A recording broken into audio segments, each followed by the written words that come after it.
Hello, my name is Natalia Flores. Thank you for joining me today. Through this presentation, I will be discussing Yaroslav Basinski and their role in the 2021 ransomware attack on the U.S. company Kaseya. We will be going into detail on our evil Ukrainian national hacker, Yaroslav Basinski, and we will be discussing their victim, Kaseya, an IT and security management company in the United States. Basinski set out a ransomware attack on Kaseya that infected hundreds of their customers. We will also discuss through this presentation, we will go in depth with the investigation and prosecution of Basinski. We will also discuss in detail the impacts this attack had on Kaseya and their clients. This ransomware attack involved a $7 million ransom demand and is considered one of the most high-profile cases of its time. It is important we discuss this attack because Kaseya is a company that deals with the IT business, but even they fell victim to a hacker like Basinski, meaning anyone with a computer that is connected to the internet can fall victim. Whether it is someone sitting at home streaming movies or a large government entity, no one is safe. To understand this attack, we must first discuss what is ransomware. This is a type of malicious software that encrypts a computer system, files, or network and holds it ransom from the user. The attacker then demands payment for the decryption key. The attacker will typically threaten to destroy the data if payment is not made, or they threaten to sell it to other companies and cybercriminals. Yaroslav Basinski, through this attack, displayed that he is a classic black hat hacker, a category of hackers that access computer systems and networks without the knowledge and permission of the user or owner in order to steal data and to disrupt systems for personal gain, specifically monetary gain. Now, to understand how easily someone can fall victim to a ransomware attack, imagine this scenario. You receive an email that appears to be from an HR representative from your company. They ask for you to click on an attached file to address a payroll concern. The moment you click on the attachment, the malware is deployed. The time it took for you to open and read the email and click on the file is about 30 seconds, but the time it took for the ransomware to start encrypting was only 3 seconds. Now, Wazinski was part of a notorious ransom hacker group called REvil. They are a Russian-based hackers who were successful in executing ransomware as a service attack. This specific kind of attack is defined as the cybercrime business model. Ransomware developers sell the malware to other hackers. These hackers, such as REvil and Basinski, then use that malware for their attacks. The benefits to this approach for a group like REvil or like Basinski is that they can use the malware to launch an attack that could reach corners of a victim's software that they themselves might miss. It expands their reach without the work of having to develop this malware themselves. In other words, they outsource. This kind of attack isn't the only thing that makes REvil different. Most ransomware attacks stop at encrypting the data and demanding a ransom. However, REvil both denied the victims access to their data and made copies with the threat to sell or expose the stolen data. They were actually considered a more sophisticated organization of their time. They had established business-like operations, such as official hiring of members and even payroll departments. Basinski himself was actually tied to over 2,500 ransomware attacks. He, like REvil, would go down as a notoriously successful hacker. He was born in 1999, a Ukrainian national. He played a key role in the 2021 Kaseya attack. We will be discussing how he was caught later on throughout this presentation. It goes without saying that he was highly competent with technology and hacking. He at one point even taught computer programming. To give you an idea of the kind of knowledge he had, in his youth he won prizes at the International Computer Sciences Olympiads, which is an annual academic competition that assesses computer skill. Unfortunately, he used these skills with malicious intent. Now, who is Kaseya? Kaseya is a company based out of Miami, Florida, that provides cybersecurity services and IT management tools to large organizations. The kind of business services they provide are systems for billing, payments, communications, insurance, human resources, etc.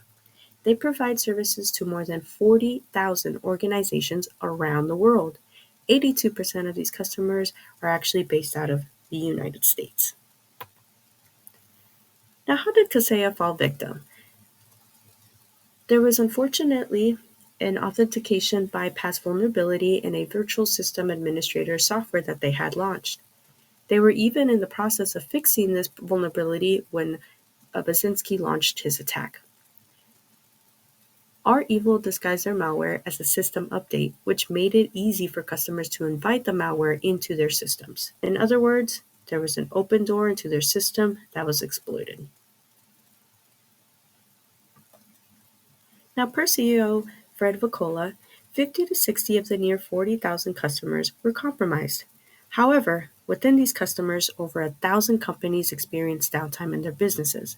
For example, the Swedish grocery chain Coop had to slow down 800 of its stores for about a week because of the attack, meaning they had to shut down their stores and face monetary setbacks.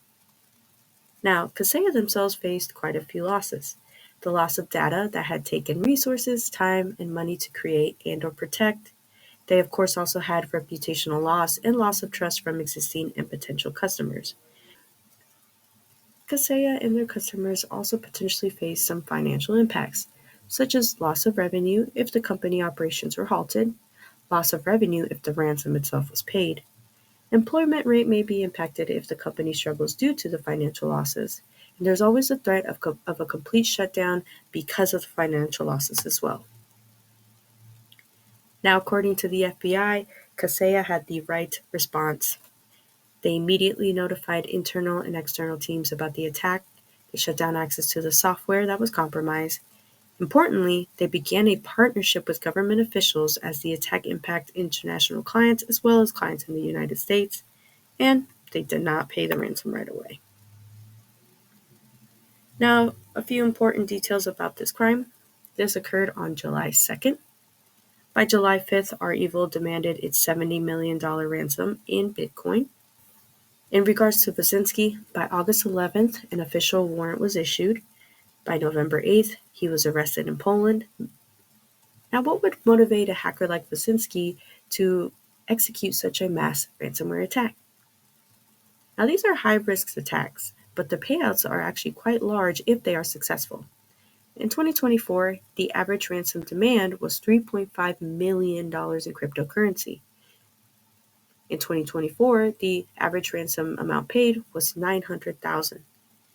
Now, attackers like Basinski ask for cryptocurrency as a form of payment because it is quick and easy to be anonymous, it's hard to trace, and there's a limitation to a collective understanding on how it works. Hackers may also have a political motivation.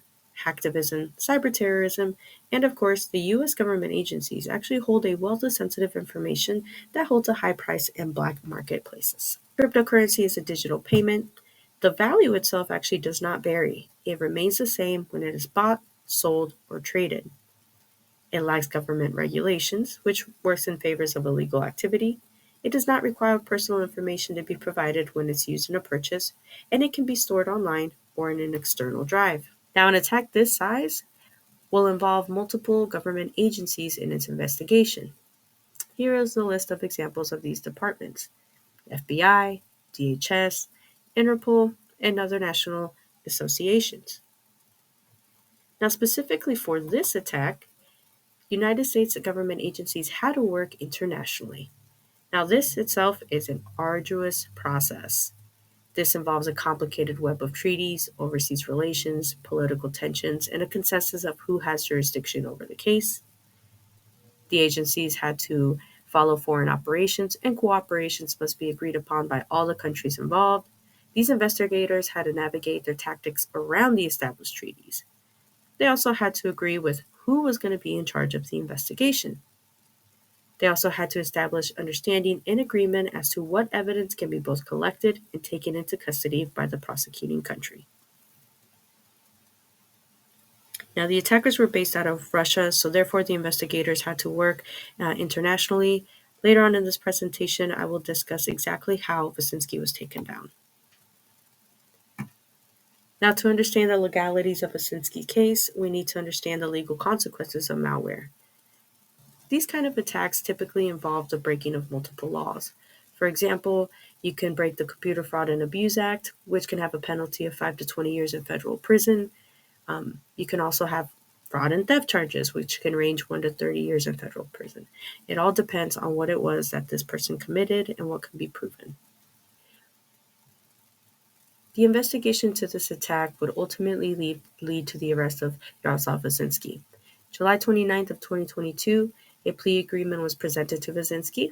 By August 23rd of 2022, he would plead guilty to multiple charges: conspiracy to commit fraud and related activity in connection with computers, intentional damage to a protected computer, and conspiracy to commit money laundering. By August 23rd, an order was placed to officially begin proceedings for the sentencing hearing.